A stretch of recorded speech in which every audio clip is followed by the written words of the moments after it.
Homefront: The Revolution has one of the best opening sequences I've seen in recent memory, and it bills itself as an urban Far Cry game.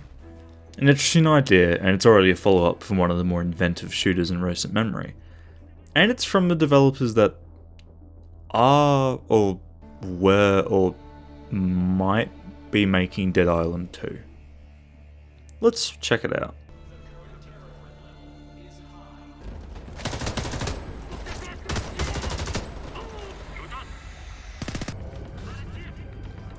Moving fire! You're bringing up more troops! Homefront begins with a cinematic which perfectly sets the scene for players new to the Homefront franchise. The idea and setting is honestly quite a novel and unique one. Basically, to summarise, North Korea is a technological powerhouse in this alternative timeline. They had nearly every advancement years before other countries, which meant that America during the crippling war in the Middle East was forced to buy North Korean technology. But the war left them pretty much bankrupt as a country, so the North Koreans just turned off all their technology, which meant that weapons, phones, internet, cars, you name it, was turned off, and the North Koreans just installed a new government which rules fascistly over the American people. It's quite a premise. So will the game live up to it? And if the graphics are anything to go off of, I think it might live up to it. Homefront is built on CryEngine, so you already know it looks good. Lighting is accurate while still being stylized. Textures are good, although they are low res for today but perfectly fine by 2016 standards. The graphics really do make the world look alive.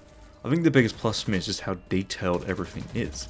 The game has a lot of different environments that vary in size, complexity, and general vibe, which really surprised me. I didn't expect the game to start as strong as it did and keep the train rolling right until the end. This game has a surprising amount of variation in its levels. They are mostly all open world maps with various side objectives and buildings to loot, motorcycles to ride, and KPA patrols. But they vary from a more suburban locale all the way to like a refurbished, upper class neighbourhood. And that's great. While the to-do list in each area is mostly the same, other than scripted missions, the game is exciting and actually makes me want to explore because, well, for what is basically an urban Far Cry, it means it's important to have interiors that feel lived in, which is something that I think Homefront does wonderfully. While not every building is explorable, a great chunk of them are, and many of them house secrets or are shortcuts through what would otherwise just be large open streets, which are effectively corridors. And the interiors are so full of random shit, it is so good. Enemy models are wonderfully rendered and stand out from the environment enough to make them identifiable, but not enough that they're sci-fi space marines, which they do kind of border on, but the game is set in the near future, so it makes sense from a narrative point of view. And to be fair, only the heavies actually glow. Plus, it makes the visual language divide between the KPA and Resistance so much clearer. The Resistance have Kevlar vests and carry broken down AKs, M16s, shotguns, sniper rifles. They look like a Resistance. They don't really have a clear visual look, which is nice. Effects stand out as well. I'm a big fan of bullet impacts feeling solid, and Homefront does that really well. Sparks fly when you hit metal, you get these little puffs of smoke and debris in the air. You get blood mist when you shoot an enemy. Character animation is another standout thing here as well. Main characters in cutscenes, they feel human. They all have distinct personalities that they carry through movement. I would hazard a guess and say this is all motion capture, but again, I could be wrong. Homefront just looks great overall, but that greatness has a hidden cost. Performance in this game is shit. It is so all over the place. Sometimes it's fine, works well and doesn't have random drops, but most of the time it's a bad experience, with dips down to 30ish frames per second being common during combat. And I don't have a shit rig or even a mid-range one, so I should not be running into performance problems. But then again, this is a CryEngine game, and if Crysis taught me anything, it's that CryEngine games are mostly unoptimized, but they do look good. Moving fire! You're bringing up more troops! Getting a headshot in Homefront sounds great. When you get a headshot, this bass rings out in the air and it's so easily readable in combat. And that's awesome. Guns are punchy and they sound right, for lack of a better word. Voice acting is top notch here. Hello. Thank you for waiting so patiently. We can get started now. So, you are gonna tell me where I can find Benjamin? Mostly. Some side characters or unnamed extras have some interesting delivery. I'm gonna need to figure this out on something less complex. You think this is the time to be tinkering with Joe lying there shot? Hey, don't you think I feel it too? Spence says he'll be okay. We have to keep going. Yeah. Okay, Brady. But I'll be covering that later as it ties into gameplay and progression. And for the first time ever, a dedicated bug/problems section in one of my videos. So stay tuned for that. So I mentioned earlier how this is kind of an urban Far Cry. And to sum it up in a sentence, this is an urban Far Cry. This is what this game is. There's even a radio tower replacement. It's this little panel on a wall that you hack into and updates the map with loot, enemy bases, and safe houses. And those three things, loot, enemy bases, and safe houses, are what you'll be doing in between main missions, that and the pop-up sub missions. And it's all pretty engaging. Like, loot gives you crafting materials that you can then use to make different bombs, or even attach those bombs to RC cars. And all these different craftables all have a purpose. The combat in this game is very tough. You simply just don't have enough health, and to be clear, neither do most of the enemies. So this encourages a more tactical way of thinking. You don't want to just rush into combat head on. You can, and it might be more fun at times to do so, but you will almost certainly always die or run out of medkits, and then die. The game seems to be really hyper aware of this fact as well, because during the first combat tutorial encounter thing, you were told bluntly to ambush a convoy using traps. And that's not too far off from what the rest of the game is like.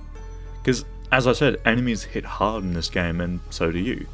Heavies are really the only exception, but if you hit their head enough, you can knock the helmet off and get a headshot, so it's still fairly easy. You can also target their power pack on their back and do the same. If you see an enemy squad and you need to go through them, you need to think before you blindly shoot. It might be easier to pick the enemies off with a bunch of headshots, or maybe you just chuck a Molotov. Both are valid and both work. And the game, in attachment and in addition and in succession to that, also has a rather healthy climbing mantle system. It's easy to outmaneuver enemies in combat, as you can climb through windows, onto roofs, or slide into cover, or towards enemies while hip firing. And again, it flows really well. Oh, and this game has a cover-based system. And much like Fear 3, it's a first-person cover-based shooter. And much like Fear 3, I also really like using it. It's natural. You approach cover and you take cover. You can right-click to aim at a cover, left-click to blind fire, hit shift to peek over it. That peek is really useful for stealth, which is something you can also do. It is fairly cheesable, but most stealth games are nowadays, unless they're dedicated stealth games. So it's not the worst. You also have your normal assortment of bricks and like noisemakers you can throw. It's all pretty standard here. I like the options that the game gives you though. It is really fun because of that. It's easy to die, but you also have heaps of tools that can be used. Even your weapons are upgradable using points or money, points that allow you to unlock different sub-weapons per weapon. A pistol can be turned into an SMG or a pneumatic pistol for stealth moments. You can also use money to buy attachments like scopes, muzzle brakes, suppressors. And this game has like a crisis style of weapon customization. You can do it on the fly. You can change out attachments and sub-weapon types whenever you want. If I decide that I need to get a scope, I can just put on a scope. But if I decide I need a CQB, I can just put on the red dot. It, again, is really fun. It's way more fluid and dynamic than, well, Far Cry. Far Cry has you creating a loadout to fit the 3 different ranges of close, medium, and long-range combat, while Homefront makes every weapon able to do all 3. And for the first couple hours, this is really important, as you only have 2 weapon slots. And then you unlock a 3rd and you can really start to experiment, which is great. About 2/3 of the growth of the game, you'll be at a point where you have everything unlocked, and the money to buy crafting resources in massive supplies. So you can really begin to just slaughter enemies en masse. Oh, what's that? An NPC's trying to kill me? I'll just throw some pipe bombs, and then immediately craft more. It feels great to do, and because your weapons are upgraded, they are more accurate and more stable, which really feels like you've progressed. It means headshots are easier, which means enemies also die quicker, which is great. It adds to that sense of progression. But this game has some problems. The problems kind of are present throughout the entire game. Like, this game is buggy. Jesus Christ. A man falling over for no reason. Literally no external force was applied, but yet he fell over. But there's no way around that. Those aren't problems that will be addressed or fixed ever. Right? And the real problems for me, which are, gameplay problems, not just bugs, kind of begin around the halfway mark. And it's not strictly the game's fault. And it kind of just depends on what kind of player you are. Because as you approach the aforementioned halfway point, where you have everything unlocked, you don't really have a reason to do side objectives, other than just having more, ammo restock points on the map or more money. Because it's not worth the time and the potential money sinks in buying crafting components. But if you're the type of player that 100% games, then maybe this won't bother you at all. In my mind though, I 100% of the game because I had every upgrade. Right? Like, I never touched the shotgun, so I just didn't upgrade it, but I used the assault rifle, the SMG, and the DMR, like, all the time, so I upgraded all of them. Like, a 10% boost to reload, or whatever, isn't really much of an upgrade in my mind. But it's still there anyway, so it's probably just worth doing if you have the time, but if you don't, then don't feel pressured to, do every side mission, because I'm pretty sure the game's built around the idea that you can get enough money and upgrade points from just doing the campaign, which is cool. I like when games do that. But I did just stop doing side content. It wasn't immediate. I did keep doing them at first because they were fun and somewhat engaging. But there's this point in the main story where everything jumps to 11 just out of the blue, right? And it all picks up, and I kind of just lost interest in the now boring side content. And I turned my focus to the main story. I still did some safe houses here and there just so I had a shop and ammo restock point.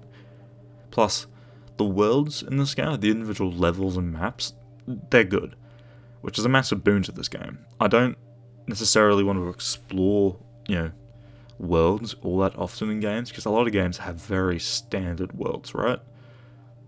Like, I explored this world when I knew I wouldn't get a reward. And that's massive. That's really good game design, frankly. Now I want to talk about some of the reviews of this game, because I think it's important to address them. Because this game was fucking hated when it came out. So I wanted to double check that I wasn't overlooking anything. So I'll use IGN reviews for my baseline. They gave Homefront the Revolution a 5 out of 10. Stating that it gets some things right, but comes short on story, substance, and gameplay. And, well, I fundamentally disagree with that review. The body of the review just reads like someone who doesn't even like the formula that Homefront is based off of. This game is not amazing by any means, but it's not a 5. It's a 7 or it's an 8 to the right person. The game is very buggy, has terrible performance. I had to restart a couple of key story missions because of NPCs getting stuck on geometry or just not spawning in the first place. But the thing is, because you can just restart the mission, or, from the checkpoint, it's not really a problem.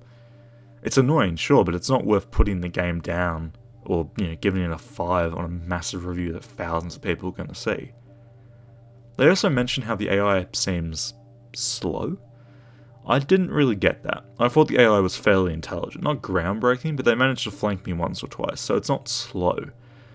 It is, maybe a little bit thick-headed and clumsy, but it's not terrible. The biggest thing that I noticed personally was just that the game's quality just dropped randomly around the halfway mark. It's almost like the money was drying up and they had to cut corners. This is also, funnily enough, where the first set pieces start to show up. I noticed this mainly on Heather's character animations. They just seem off here. Too floaty and maybe poorly directed? Maybe? I also think about the level this took place on. While being the most, visually distinct level, it's the most lacking in terms of depth. A lot of the buildings aren't enterable, and the level design is just kind of like a corridor shooter. Like, there's no side alleyways to take. It's just a grid of streets, effectively. And it's so weird because the game gets really good after this. So I don't know why that's the case. I can only imagine it's budget. Or maybe the game had like an internal deadline they weren't going to meet, so they had to rush parts of it. I'm not too sure.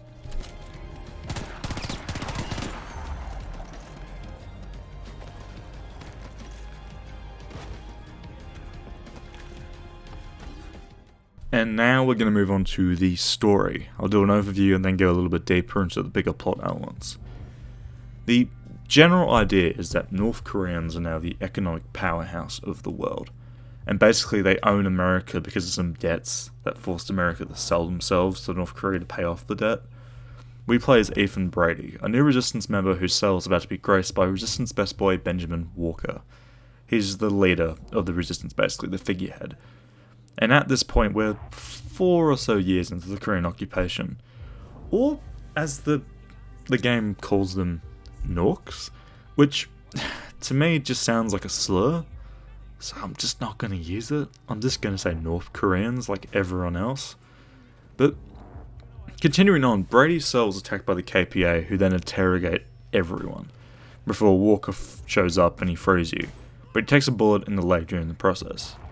He asks you to go get help from a nearby Resistance cell, but when you come back, he's being carried out by KPA soldiers. And thus begins the main conflict. You have to get the Voice of Freedom, Benjamin Walker, out of KPA hands so that he can help jumpstart the Resistance again. What follows is a flawed but honestly pretty fun 15 or so hours what I can only sum up as urban Far Cry 3. You eventually link up with the Resistance, tasks of finding Walker. We meet the game's 3 core characters: Jack Parrish, the new temporary commander. He's your stereotypical gruff American man. And then we have Dana Moore, and she's like the unstable, shotgun-wielding, crazy person of the group. And, of course, we also have our Doctor archetype that thinks violence is bad and we shouldn't be fighting the occupation, Dr. Sam Burnett. And finally, we also have our inside man who acts as a double agent and also turns because of stereotypes. So yeah, you can probably see where I'm going with this. The story's pretty average, but it's not bad. But let's just do a quick blow by blow before we jump into the DLCs. So, carrying on from the basic premise I talked about before, you discover where Ben Walker's being held, which is Independence Hall, which I'm not American, so I gather that's like a big thing for Americans. Like, I'm Australian, I have no context of what this is. In my mind, it's like a building where lawyers go? Maybe it's a big building for big lawyers. I don't know. I really have no fucking context for what this is. But the plan to get him out is to use a Goliath, this massive like tank, which is also a drone, basically. But yeah, you know, that goes to shit. But you do get some cool action set pieces with it, which honestly may be some of the best part of the game.